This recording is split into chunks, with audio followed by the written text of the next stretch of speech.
Tutankhamun Tutman II Tnkh Tutankhamun or Tutankhamun a Tutman and Men 2 Tnkh Men C1341 BCC 13 to 3 BC, also known as Tutankhamun, was the antepenultimate pharaoh of the 18th dynasty of ancient Egypt. He ascended to the throne around the age of 9 and reigned until his death around the age of 19. The most significant actions of his reign were reversing the religio-political changes enacted by his predecessor, Akhenaten. During the Amarna period, he restored the traditional polytheistic form of ancient Egyptian religion, and doing the religious shift known as Atenism, and moved the royal court away from Akhenaten's capital, Amarna. Also, Tutankhamun was one of few kings worshipped as a deity during his lifetime. This was usually done posthumously for most pharaohs. In popular culture today, Tutankhamun is known for his vastly opulent wealth found during the 1920 discovery of his tomb, KV62, the only such tomb to date to have been found in near intact condition. The discovery of his tomb is widely considered one of the greatest archaeological discoveries of all time. Since then he has been referred to colloquially as King Tut. Pharaoh reign, C1332 1323 BC. New kingdom, predecessor, Nefertiti, successor, great-uncle, grandfather, royal titulary, consort, Ankhesenamun half-sister, children, 2, father, KV55 mummy, identified as most likely Akhenaten, mother. The younger lady, born C1341 BC, died C13 to 3 BC, aged 18, 19. Burial, KV62, dynasty, 18th dynasty. Tutankhamun acquired kingship during a tumultuous time period. Akhenaten's Atenism had engendered nationwide destabilization, and his successor, likely Tutankhamun's paternal older half-brother, Smenkhare, had an abruptly short reign. This was followed by another abruptly short reign of Nefertiti, likely Smenkhare's widow, Meritaten. It was under these tenuous circumstances that after Nefertiti's death, Tutankhamun inherited the throne and expounded the reversal of Atenism, which involved extensive reconstruction and the reconsecration of the traditional cults and clergymen, as evidenced most eminently by the artifact known as the Restoration Stela. During this time, the traditional cult of the god Amun was re-established, and the king subsequently retitled himself from Tutankhaten to Tutankhamun. In accordance with this, his wife also retitled herself from Ankhesenamun to Ankhesenamun, following Tutankhamun's untimely death after a decade reign. His vizier, and perhaps granduncle, assumed the throne, likely marrying Ankhesenamun, despite Tutankhamun's commander-in-chief, Horemheb, being designated by Tutankhamun as heir. Ai's reign was abruptly short, and Horemheb became pharaoh next, also possibly briefly marrying Ankhesenamun until her untimely death a couple years into Horemheb's lengthy reign.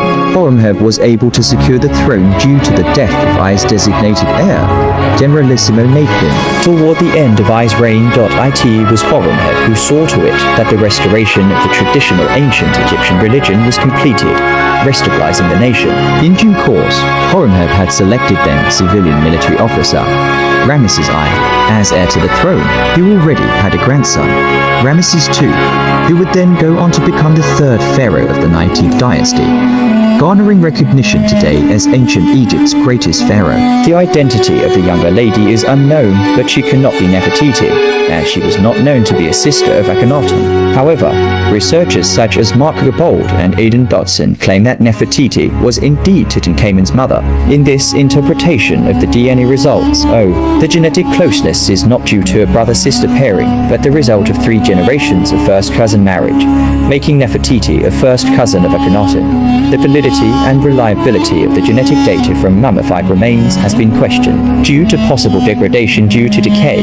Within tomb KV21, the mummy KV21A was identified as having been the biological mother of Tutankhamun's 2 daughters. It is therefore speculated that this mummy is of his only known wife, Ankhesenamun, who was his paternal half-sister. Their 2 daughters were identified as the 317A and 317B mummies. Daughter 317A was born prematurely at 5-6 months of pregnancy, while daughter 317B was born at full term, though both died in infancy. When Tutankhaten became king, he married Ankhesenamun, one of Akhenaten's daughters, who later changed her name to Ankhesenamun. They had 2 daughters, neither of whom survived infancy, while only an incomplete genetic profile was obtained from the two mummified fetuses. It was enough to confirm that Tutankhamun was their father. Likewise, only partial data for the two female mummies from KV-21 has been obtained so far. KV-21A has been suggested as the mother of the fetuses, but the data is not statistically significant enough to allow her to be securely identified. Identified as Tutankhamun. Computed tomography studies published in 2011 revealed that one daughter was born prematurely at 5-6 months of pregnancy and the other at full term, 9 months. Tutankhamun's death marked the end of the royal line of the 18th dynasty. Tutankhamun was between 8 and 9 years of age when he ascended the throne and became pharaoh.